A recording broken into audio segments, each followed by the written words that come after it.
Iran Israel যুদ্ধের প্রভাবে ক্ষতিগ্রস্ত মধ্যপ্রাচ্যের 1 ডজনেরও বেশি দেশ। এর প্রভাব পড়তে শুরু করেছে বিশ্বের বিভিন্ন দেশে।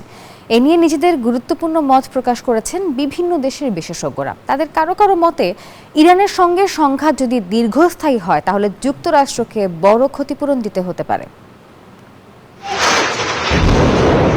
ইরানে মার্কিন ও ইসরায়েলি হামলার 14তম দিনেও কমেনি সংকট, বরং যুদ্ধ ছড়িয়ে পড়েছে মধ্যপ্রাচ্যের বেশ কয়েকটি দেশের ডজনখানেক শহরে, যা নিয়ে বেড়েই চলেছে উদ্বেগ।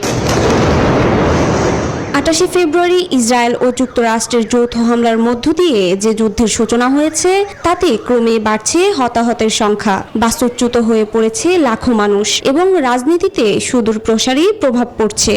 চায়না গ্লোবাল টেলিভিশনের এক সাক্ষাৎকারে এসব কথা বলেন শিকাগো বিশ্ববিদ্যালয়ের অধ্যাপক মিয়ার শাইমার। The fact that the United States was unable to win a quick and decisive victory. যুক্তরাষ্ট্র যুদ্ধে বিজয় অর্জন করতে পারেনি এবং পারবে না। এটা অনেকটাই ভিয়েতনাম যুদ্ধের মতো। সব মশার বিরুদ্ধে সুরক্ষা দিতে এলো বসুন্ধরা এক্সট্রিম অ্যারোসল, মশার বিরুদ্ধে এক্সট্রিম সুরক্ষা। যেখানে তারা জয়লাভ করেছে, কিন্তু আমি মনে করি তারা সর্বত্রই হেরেছে। But the United States lost the war. তিনি আরও জানান যে যুদ্ধটি একটি অচলাবস্থার দিকে এগিয়ে যাচ্ছে, যা ট্রাম্প প্রশাসনের জন্য সমস্যা তৈরি করতে পারে। We're now talking about a long war.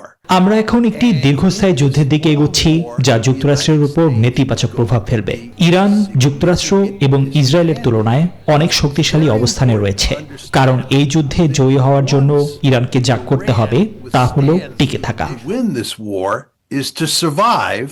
মার্কিন প্রেসিডেন্ট ডোনাল্ড ট্রাম্প দাবি করেছেন যে ইরানের বিরুদ্ধে মার্কিন সামরিক অভিযান নির্ধারিত সময়ের অনেক আগেই শেষ হয়েছে। তবে পর্যবেক্ষকদের মতে যুদ্ধক্ষেত্রে যুক্তরাষ্ট্র এবং ইসরায়েল কিছু কৌশলগত সাফল্য অর্জন করলেও যুদ্ধে ক্ষয়ক্ষতির তীব্রতা যুক্তরাষ্ট্রের জয়ের আশাকে ধূলিসাৎ করে দিয়েছে। চৈতি রয়, নিউজ 24।